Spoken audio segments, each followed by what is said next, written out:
गोम्स एक बहुत अमीर व्यक्ति है।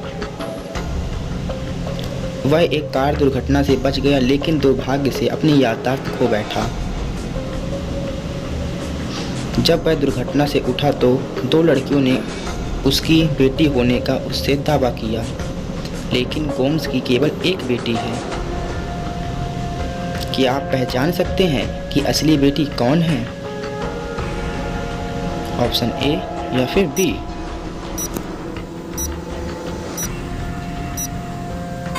जी हाँ, आपने सही उत्तर चुना है, बी, क्योंकि दीवार पर गोम्स और उसकी बेटी की तस्वीर है। लड़की के पास बाईं ओर एक बर्थ मार्क है।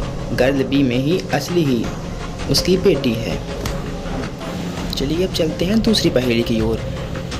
रोहन स्कीइंग के लिए बाहर चला गया। जब वह घर पर वापस आया तो उसने पाया कि किसी ने उसके घर पर चोरी कर ली है, उसकी मूल्यवान वस्तुओं को चुरा लिया है।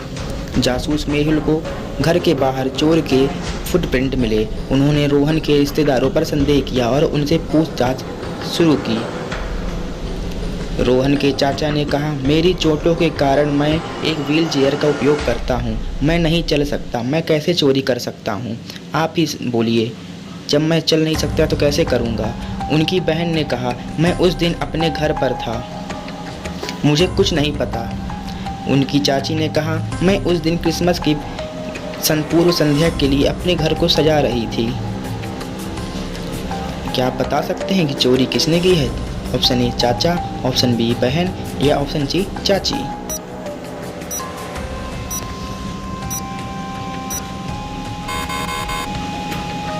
जी हाँ, नक्शे कदम पर छड़ी के निशान भी हैं। कोई चोरी करने के लिए छड़ी की मदद से आया है। चूँकि रोहन के चाचा को पैर की चोटें हैं, इसलिए उन्हें चोर होना चाहिए, क्योंकि वो लंगड़े हैं। चलिए आज की तीसरी पहेली की ओर चलते हैं। संदीप अपने घर पर कीमती कागजातों की जांच कर रहा था।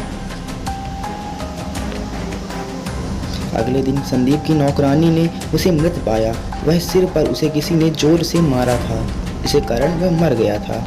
कमरे को भी गड़बड़ कर दिया गया था। ऐसा लग रहा था कि हत्यारे ने कुछ खोजने की कोशिश की है। डिटेक्टिव मेहुल ने मामले की जांच की और 4 संदिग्धों को पाया। उसकी नौकरानी या उसका माली या फिर उसका पड़ोसी या उसका दोस्त। इन चारों को संदिग्ध की कैटेगरी में रखा गया। मेहुल ने आगे जांच की और एक नंबर पाया दर्पण पर 7718। या क्या यह एक संकेत है जिससे कातिल का पता चल सकता है? तो आप बताइए, कौन हो सकता है कातिल? उसकी नौकरानी, उसका माली, उसका पड़ोसी या फिर उसका दोस्त?